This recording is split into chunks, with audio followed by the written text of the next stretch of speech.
Thanks for joining me again on my channel. I'm Natalie and I'm here at the lovely Yas Acres Golf Club in Abu Dhabi. Nice change of scene and actually warm for a change. So this video is all about a warm-up routine for senior golfers. Now the reason why this is for senior players is because all of these exercises are in a standing position. So I know from the comments that a lot of you have made on some of my previous videos is you're not massively keen on exercises that are involved lying down or getting down on one knee or both knees. Now that's not for everybody, but for a lot of players they find that difficult. So I've come up with something a little bit easier where we can do the exercises in a standing position here on the driving range to get your body feeling more mobile, creating a bit more flexibility and preparing yourself as best as you can for that first tee shot. So for all of these exercises you can just use a mid iron. I've got my 7 iron here, 7, 6 or 5 will do you just fine. Now we're going to focus on side bend in this first exercise. So side bend is that position where you're holding this angle here as we rotate in the golf swing. And ideally we want to maintain that angle to create a good true rotation, backswing and then downswing. And typically for a lot of players, if they improve their side bend, their rotation improves as a result of. And that's why we do this exercise first in this warm-up routine. So I'm going to start in a square stance, roughly shoulder width apart here with my feet, and I'm going to take my golf club directly overhead as best you can, so crown of the head and straight up. Try to avoid it popping forwards. Now if you imagine the upper body towards the club through my arms here is just one connected line, so we're going to move from my belly button to the club as one line. So nice and smooth. All I'm looking for, keeping my hips and my lower body still, is just to side bend across, so reaching across through the rib cage with the arms nice and straight to the right and then slowly back across to the left. So as I make this side bend position, I'm getting a stretch here on the side that I'm moving away from. The side that I move towards feels compressed and a bit tight. That's where the ribs have knocked onto each other. And I'm just reaching the arms across. So we're getting the ribs moving laterally, getting the spine moving, and just creating that width and mobility through the trunk area. So nice and smooth, you're looking for a wide tilt, only as comfortable as you can manage. We don't need to force this position at all. So a couple of mistakes that I see with this exercise are moving the lower body or moving only the arms. So what I mean by that is we don't want to just be here moving only the arms. We've got absolutely zero trunk movement going on like this. And we also don't want to be rotating through the lower body or losing posture. We want to have a clear separation of the upper body creating side bend while the lower body remains steady, and you use this as your stability point.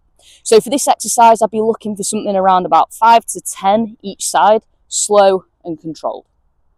So for the second exercise we're going to focus on hip rotation, both internal and external. So think of that as your backswing hip turn and your downswing hip turn.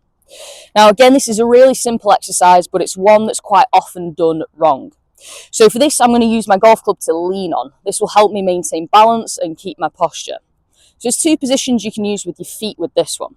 So the first is to just cross your foot across the ankle like this. It creates you like a rough 45-degree angle through this leg.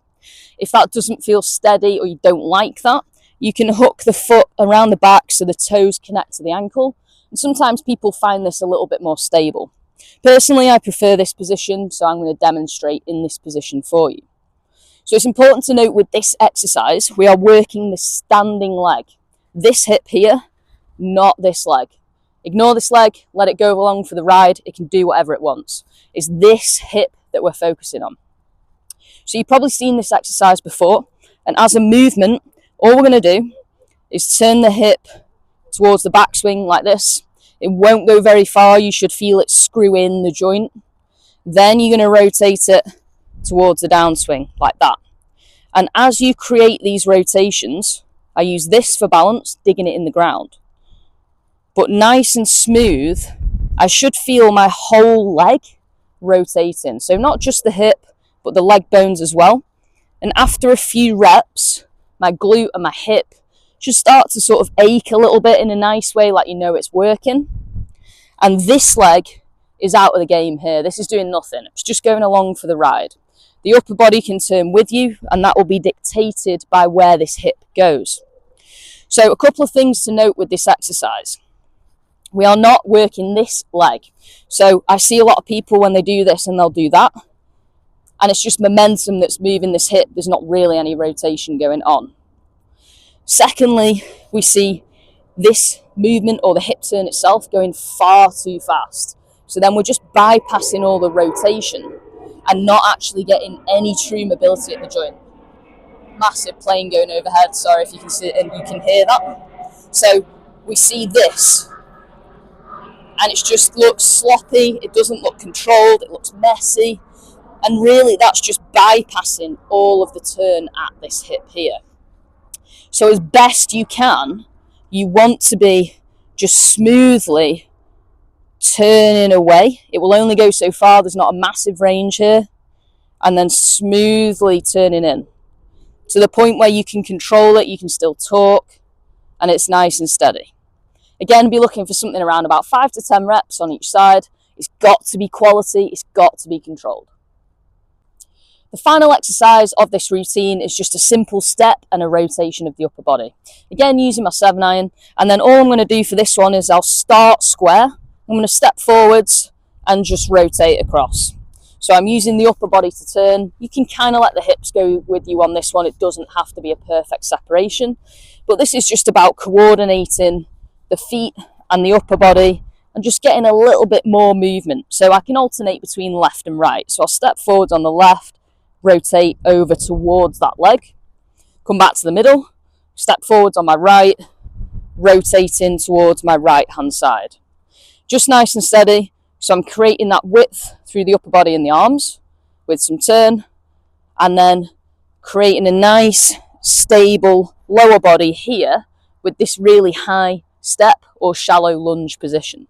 So if you're feeling more confident or you want a bit of a challenge, you can go to more of a lower lunge position and just create that same rotation. So making sure that the lower body is nice and stable, you create that rough 90-degree angle through the legs, and you're just rotating through the upper body and getting that width. If you're a beginner or you're not sure about your knees or you've got problems with the knees, just using that high step position here with your turn, and if you're more confident, you can use that lower lunge position.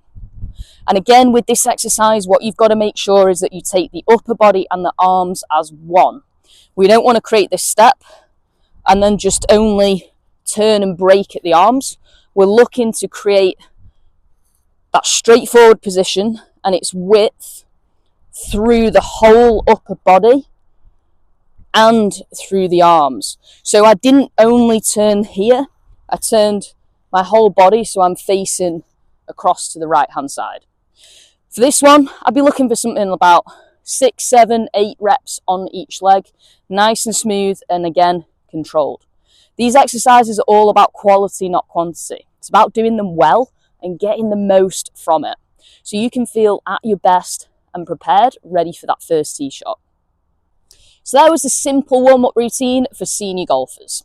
3 exercises to help you prepare your body in the best possible way for that first tee shot and a good round of golf. All these exercises done in a standing position, here on the driving range with only a golf club. Really simple, really accessible.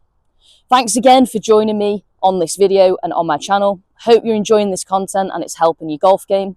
If it is, hit the thumbs up button, I'd really appreciate it.